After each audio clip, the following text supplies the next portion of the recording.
Welcome back to the BlackLetter podcast. We set out to create an entertaining and exciting podcast about law and business, and I think we've done it.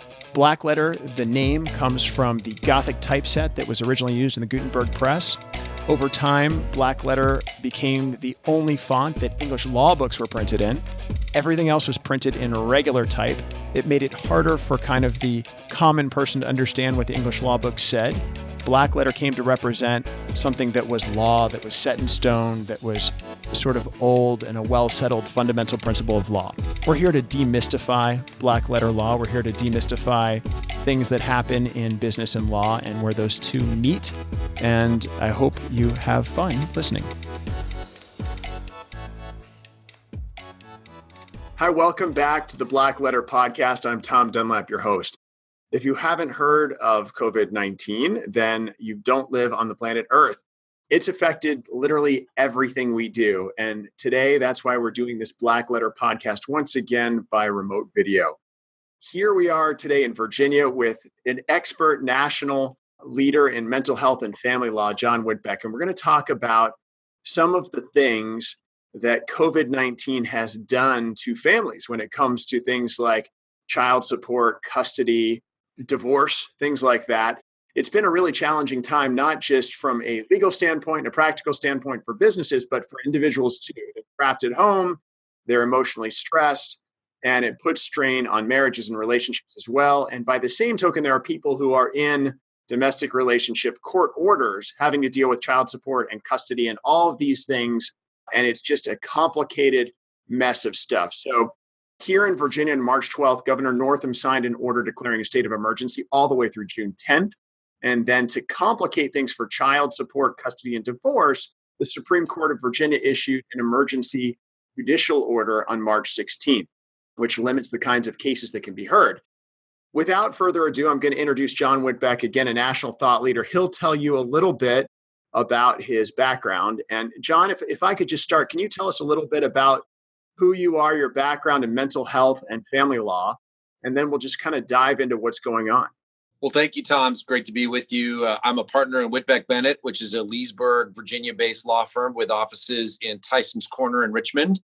We do family law, mental health law, and special education with a heavy focus on family law. I've been doing family law for almost 20 years. And as you said, this is a crisis in many ways. But family law is one of the big areas we're really seeing the impact of it. John, tell me a little bit about first, how does COVID-19, how is it affecting how people deal with, say they're having a challenge with their spouse, they're trapped, and they would need to talk to an attorney about whatever the issue is. Maybe there's a mental health issue with them or their spouse. Maybe they want to plan for divorce, hopefully not, or separation, or deal with something like that. How are people dealing with that when they can't really leave their house? Yeah, Tom, that's a great question. That's the number one problem we have right now is the privacy or security of being able to talk to your lawyer. We have situations right now where spouses are furloughed or teleworking or sent home from their jobs. And what normally would be a separation during the day is turned into being thrust together full time. And some people are in active litigation in this kind of situation because a lot of people, when they start their divorce process, they still live together. Or their custody process, they still live together. So what we're having is a privacy problem. And I have clients literally talking to me on the phone, locked in the closet or in the garage or in the bathroom, trying to get some privacy from their spouse. And it's become a real huge issue. One creative solution that we've come up with, Tom, if you don't mind me just mentioning. No, sure. We have these COVID-19 consultations where we actually set up private rooms in the firm, free of human contact, where there's video conferencing with the attorney that actually is designed to give you the privacy you need, but also maintain the social distancing that's so important during this time. So people can go into your offices in Virginia and Tyson's Corner and Fairfax, Loudoun, Leesburg, and Richmond, in the Richmond area, and they can meet with you like they're there in person in a conference room privately, but you won't physically be there, or your attorneys from your firm won't physically be there. Is that about right? Correct. Some people are obviously okay with in-person contact, but very few want to do that at this point. And Zoom and Ring Central and all these different apps, they're great. And we certainly use them when people are willing to do that. But there's just no substitute for that private room with no spouse down the hall or nobody listening or children not being able to overhear what might be Right. going on. And so it's really important that people have that privacy. We've given them that option. I think it's something that's going to work really well. Okay, no, so tell me about how people are dealing with something that I did a little research before the call, but apparently people have child custody orders where they share custody of their children. And if the child is immunocompromised or has asthma, some spouses are worried about the child traveling to the other spouse's home, but there's a court order saying you've got to share custody. What can somebody do in a situation like that? Well, the only access to courts that are open right now is emergencies. So you really only have an emergency situation. So you have to evaluate on a case-by-case basis what you can do. But for cases that are not really an emergency, I'm telling people to ask themselves two questions. Number one, what's in the best interest of my child? And two, if I were in front of a judge, am I going to look like the unreasonable parent? The answer to both questions is really what should guide you. You have to follow court order. There has to be some sort of order maintained and the law followed. But really the reality is if you have an immunocompromised case, for example, where a child has severe allergies or asthma and whatnot, if you're the receiving parent and you live in, say, an apartment in a confined space in an urban area, is it really in the best interest of your child to force that weekend visit during this time, which you can make up later? I'll say conversely, if you're the parent who has that child, is the child's issues so serious that riding in a car with their other parent and going to that parent's house really something that puts their life in danger? And you really have to ask yourself that. So what you're saying, John, in a nutshell, is the best interest of the child. What's the reasonably safest, best thing for that child? Because that's what matters in these orders. That's what I'm hearing. And that's how a court in an emergency situation is going to look at it. The judges, you're hauling the judge out of their house and their safety to tell the judge about this other unreasonable parent. And you really have to kind of weigh that against what's best for the child. What would your advice be then to a parent who's in a situation like that in terms of making the call to a lawyer? I mean, is that something you could talk somebody through? Yeah, definitely. So if you're the parent who has primary custody of the child, the first thing you should do if you really have a serious issue where COVID is impacting you is Right. You need to file a motion or a petition to modify the order. It's going to be tough for someone to argue that you're willfully in contempt of court order later on down the road if you filed something and put something in the record. And I think that's really important. Make sure you file something immediately before you take any action. You have to follow court order. A lawyer's always going to tell you that if they're ethical, but there's nothing wrong with filing something to alert the court that there's a serious issue. If you're the parent who would have to enforce the court order to get their visitation, you have to remember that you're not necessarily going to get the other parent filed in contempt of court because they withheld visitation under the certain circumstances. So what you should do in that situation is really think about, before you file something to hold them in contempt, are you being reasonable? Are you forcing a child into a dangerous situation? If you're not, then by all means, you need to file something to hold that parent in contempt, because there are parents that are going to manipulate the situation and use it to withhold visitation. It happens all the time. So now, John, let me ask you on a related topic. A lot of people that you work with in your practice are subject to spousal support or child support orders. And during COVID-19, more than 3 million Americans are now no longer employed since the start of this. And my understanding is it's not necessarily getting better right now. It's probably going to get worse before it does eventually get better, because there's always a bright side at the end of every down. But that said, there are parents who can't necessarily meet their support obligations, and there are two sides to that. And so my question for you is, both sides, what is a parent who owes that support obligation, who doesn't have the money because they don't have a job or have been curtailed or furloughed or reduced? And on the other hand, what is a parent who needs that money but can't get it from the parent who's lost that job? What's the advice there during this crisis? It's simple for the payor spouse. File now. There's retroactivity associated with spousal support and child support modification, potentially credits and whatnot. You're court ordered to pay your support and you're going to have a hard time doing it. You got to file now. If you're ultimately determined to be in good faith, having filed and unable to pay your support, you can get a credit. So I'm sorry, John, what is it that you file?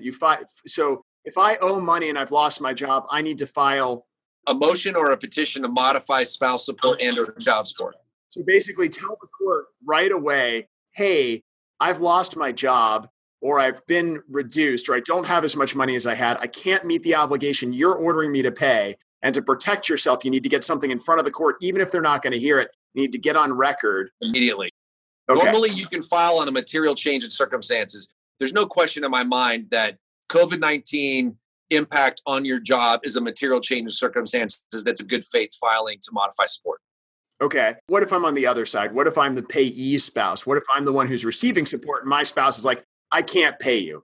And I don't want to be a tough person, but strategically, what's the best thing for me to do to make sure that I have the money I need ultimately for my child from an advocate's perspective? No, it's a great question. So get as much information as possible.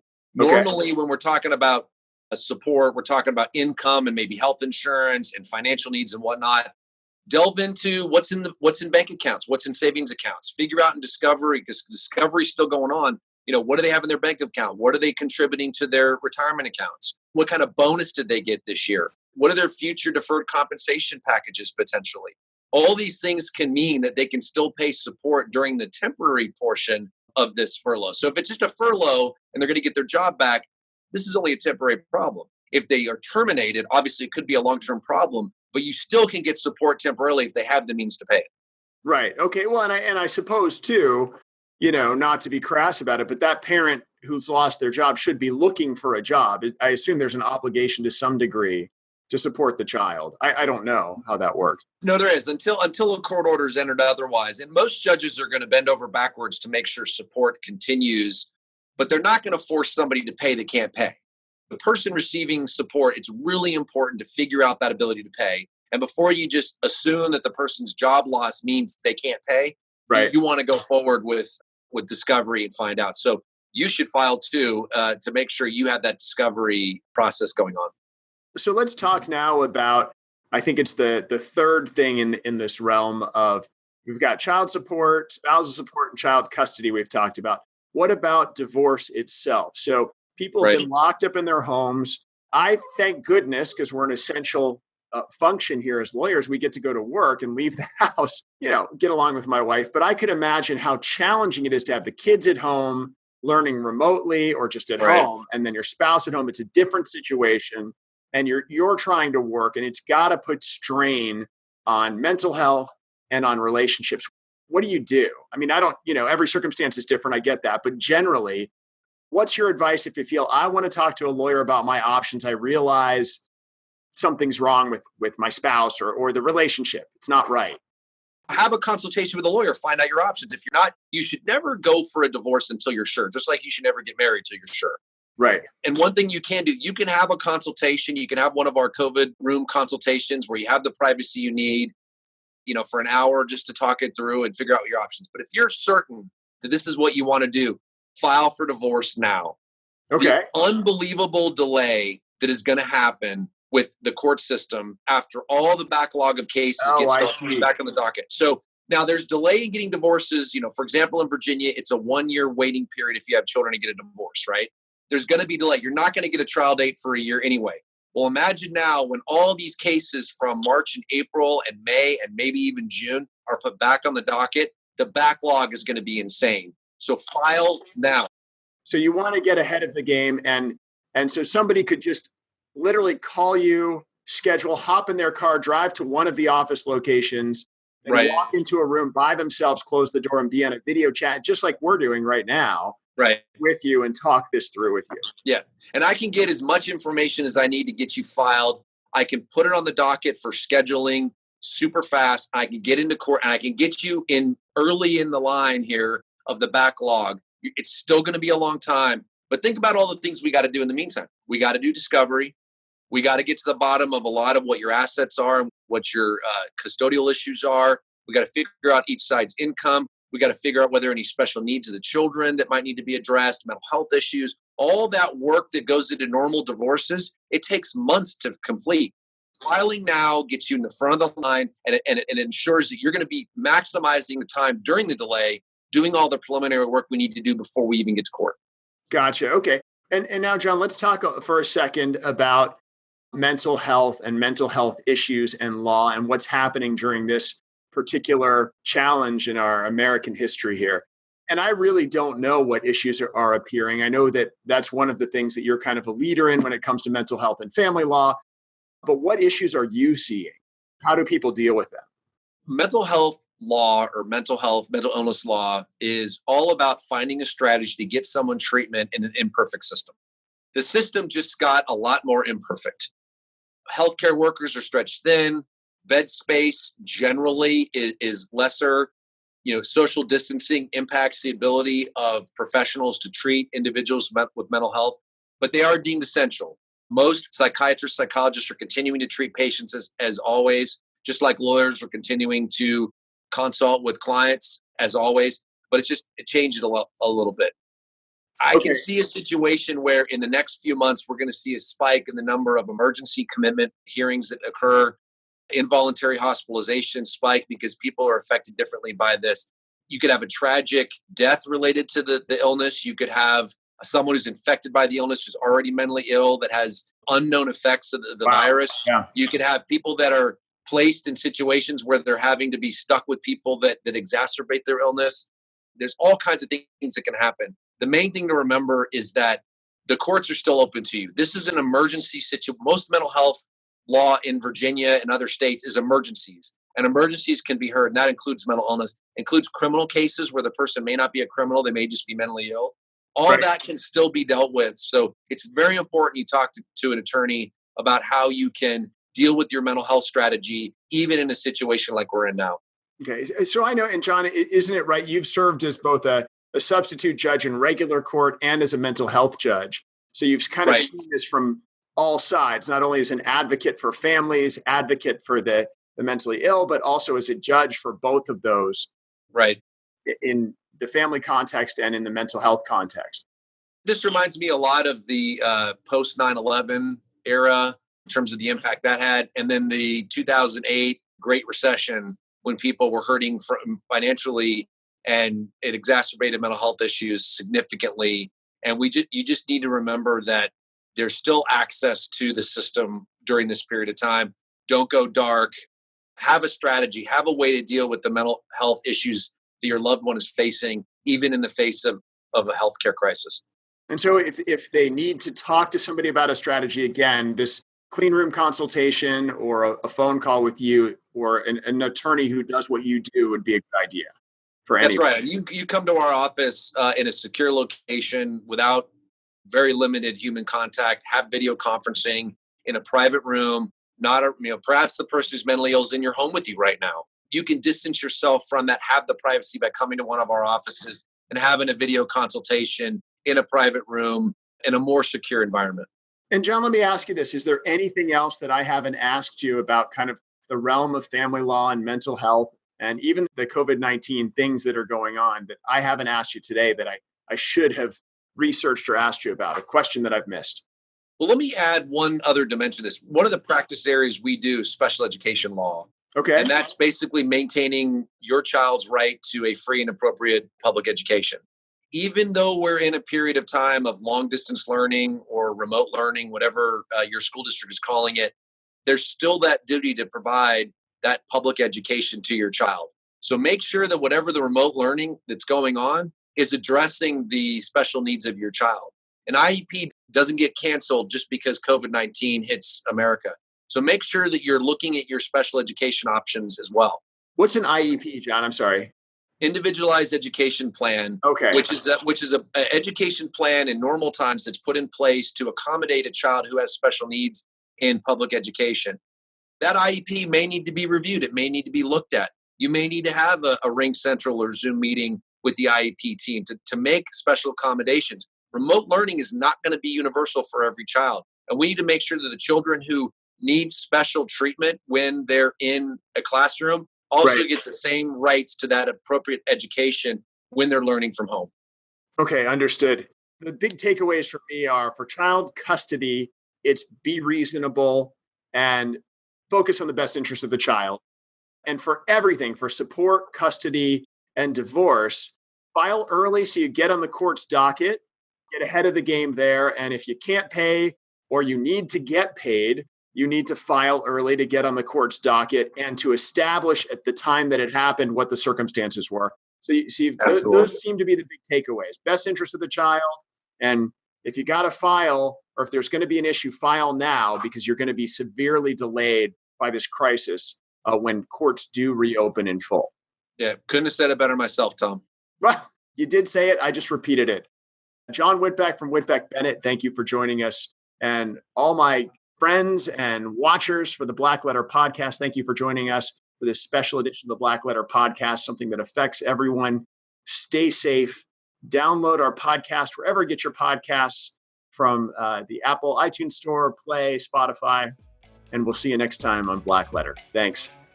That's all for today's episode of BlackLetter. Thanks again for listening. Join us next time when we talk about more BlackLetter issues in creative ways. Make sure you subscribe to the podcast on iTunes and Google Play so you never miss an episode.